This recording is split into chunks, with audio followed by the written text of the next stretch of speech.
මම කලගිරියේන පියල් ලැසනත්ත. මගේ ව්‍යාපාරයත් ගොවිතැනත් අද වෙනකොට විනාශ වෙලා තියෙන්නේ.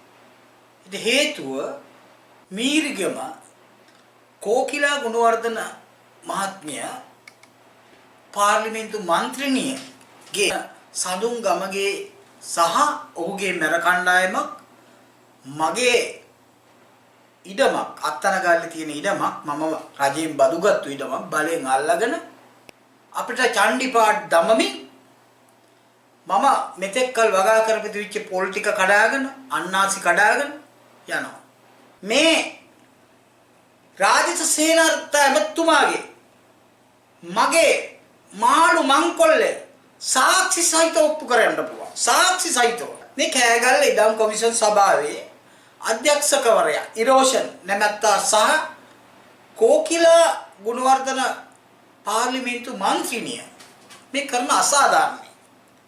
අපි සාමාන්‍ය පුරවැසියෝ ජනතා නියෝජිතයෝ වශයෙන් ඔවුන් අපේ දේවල් මංකොල්ල කරනවා. මට මේ කරන දේ මේ රටටත් කරනවා ඇති කියලා අපි කවුරුත් දන්න දෙයක්.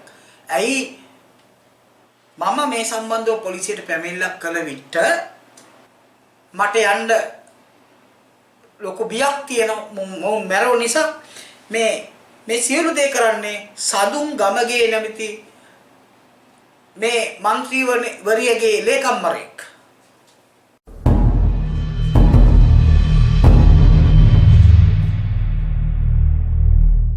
මම කලගිරියේන පියල් ලැසනත්ත. මම ව්‍යාපාරිකයෙක්. ඒ වගේම ගොවියෙක්.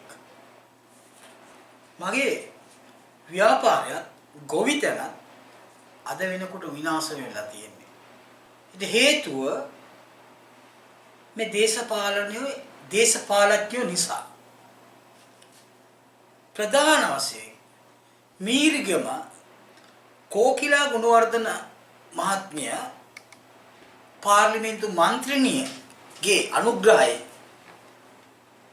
එන සඳුන් ගමගේ සහ ඔහුගේ මැර කණ්ඩායමක් මගේ ඉඩමක් අත්තනගාල්ලේ තියෙන ඉඩමක් මම රජයෙන් බදුගත්තු ඉඩමක් බලෙන් අල්ලගෙන ඔවුන් වෙනම බෙදාගෙන අපිට චණ්ඩිපාට් දමමින් මම මෙතෙක් කල් වගා කරපිට විච්ච පොල් ටික කඩාගෙන අන්නාසි කඩාගෙන යනවා.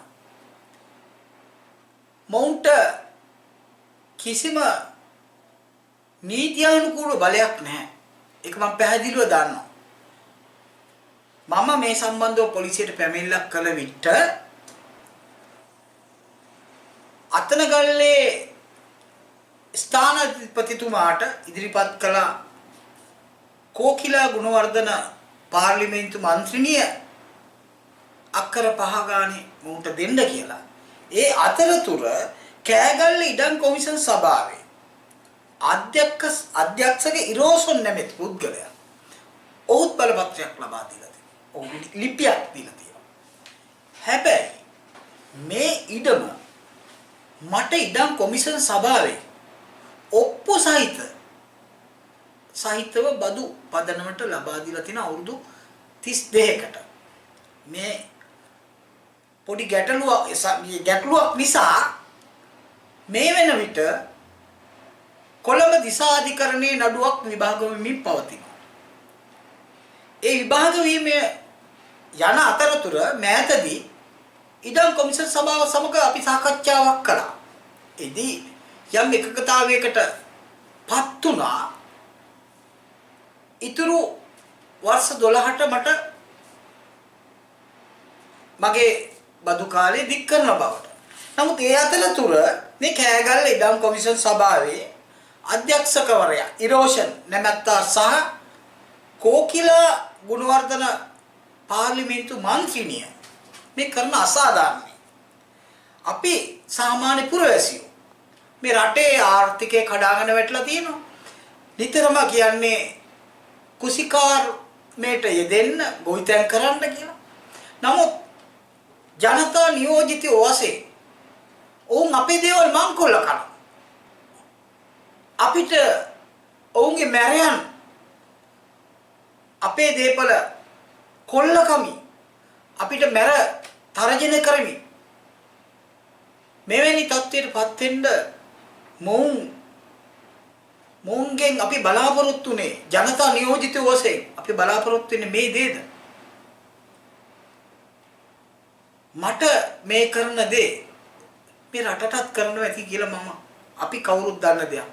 ඇයි රටේ උත්තරීතරම ආයතනයට යන මෙවැනි ජනතා නියෝජිතයෝ මේ රට සංවර්ධනය කරන්නවත් අපේ ජීවිතය යහපත් කරන්නවත් නොවේ ඔවුන් අපේ දේවල් මංකොල්ල කමින් අපිට තර්ජනය කරමින් අපේ දේවල් ලබා ගන්නවා. මේ වෙන විට මගේ පොලිටික ආක්‍රමණය කරලා පොලිටික උන් අයිති කරගෙන මගේ අන්නාසි ඒ මගේ ගොවිතැන් කරන පුද්ගලයන්ට එතෙන්ද බලපෑම් කරලා මට යන්න ලොකු බියක් තියෙනවා මොවුන් මැරෙව නිසා මේ සියලු දේ කරන්නේ සදුන් ගමගේ නැමැති මේ മന്ത്രിවරියගේ ලේකම්වරයෙක් මේ සම්බන්ධව මම අත්තනගල්ල පොලිසිය පැමිණිල්ලක් කළා. පැමිණිල්ලක් කළ විට එම පොලිස් ස්ථානාධිපතිතුමා ඇත්තෙන්ම මම එතුමාට ස්තුතිවන්ත වෙනවා. එතුමා ස්වාධීන කටයුතු කිරීම පිළිබඳ එතුමා මේ සම්බන්ධයෙන් කෑගල්ල කොමිෂන් සභාවේ මේ කෑගල්ලේ ඉඩම් කොමිෂන් සභාවේ ඊරෝෂන් නැමැත්තට කතා කළා.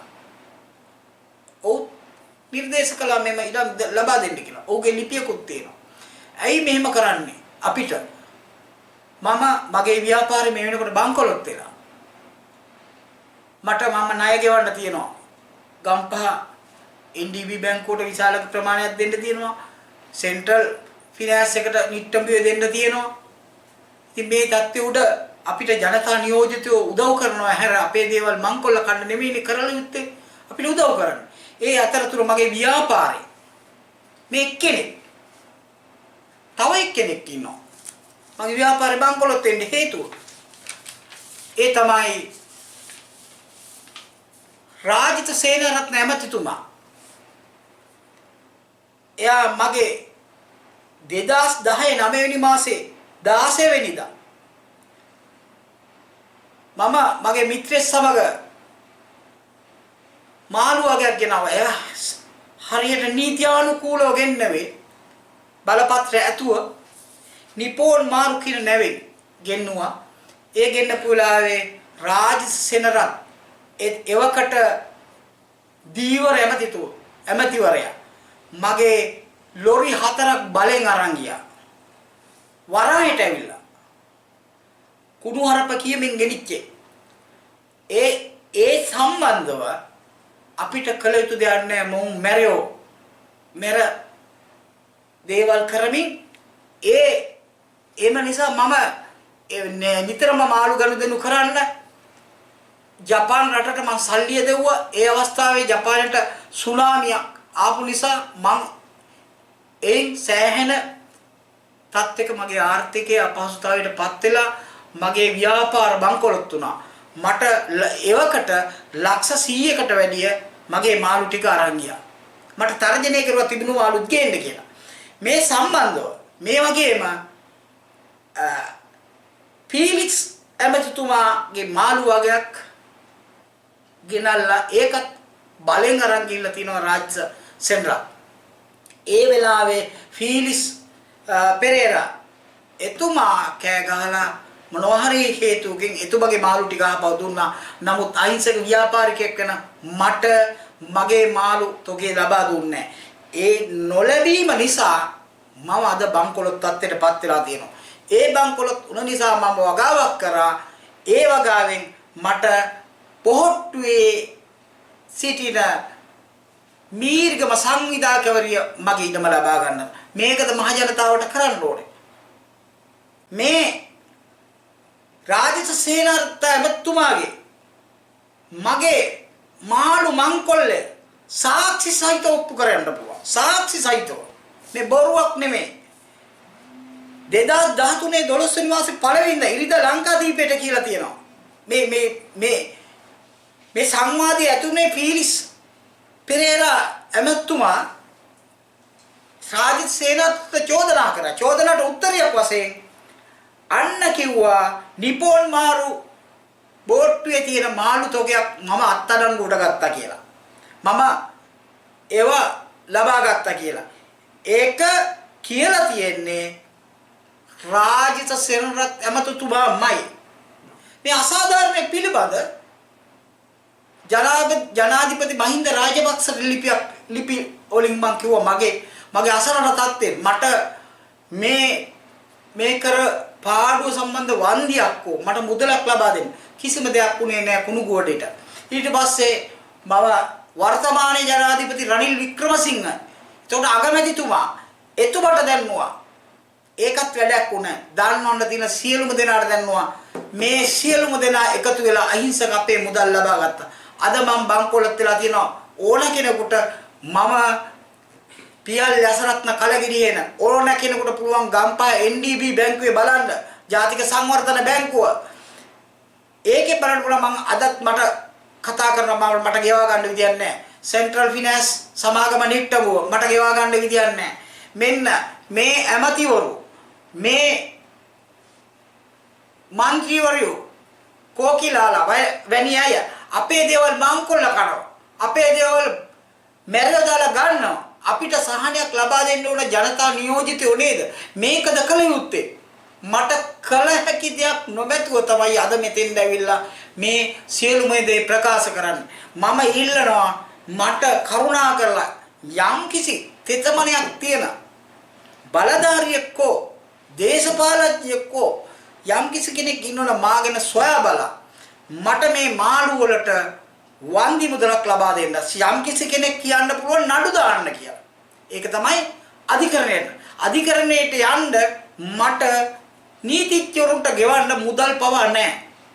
මම මොකද හරි අමාරුවෙන් ජීවත් වෙන්නේ. මට අද මගේ වාහනයට තෙල් ටික ගහ ගන්න නැහැ.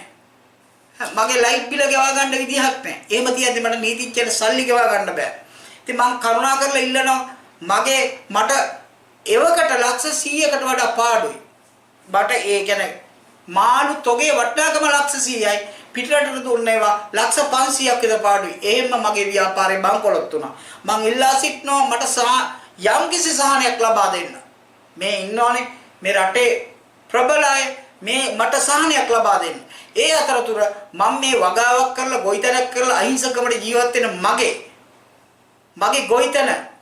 ගොවිතැනේ තියෙන දේ වගා කරපුවා බලෙන් ගන්නවා. ඉඩම් කොමිෂන් සභාවෙන් කියනවා මේ වගා කරුවේ නැත්තම් ගන්නවා කියලා. වගා කරපුවාම දේශපාලඥයෝ මේව බලෙන් ගන්නවා. දේශපාලඥයන්ගේ මැරයෝ ගන්නවා. අහිංසක මහේදලිතාවන අපි කුමක් කරන්නද? ඔවුන්ටයි බලය තියෙන්නේ. ඔවුන් අපේ දේවල් මං කොල්ල කරනවා. මම ඉල්ලා සිටිනවා සියලුම දෙනාගෙන් මට යම්කිසි සාධාරණයක් ඉටු කරන මේ ස්තුතියි.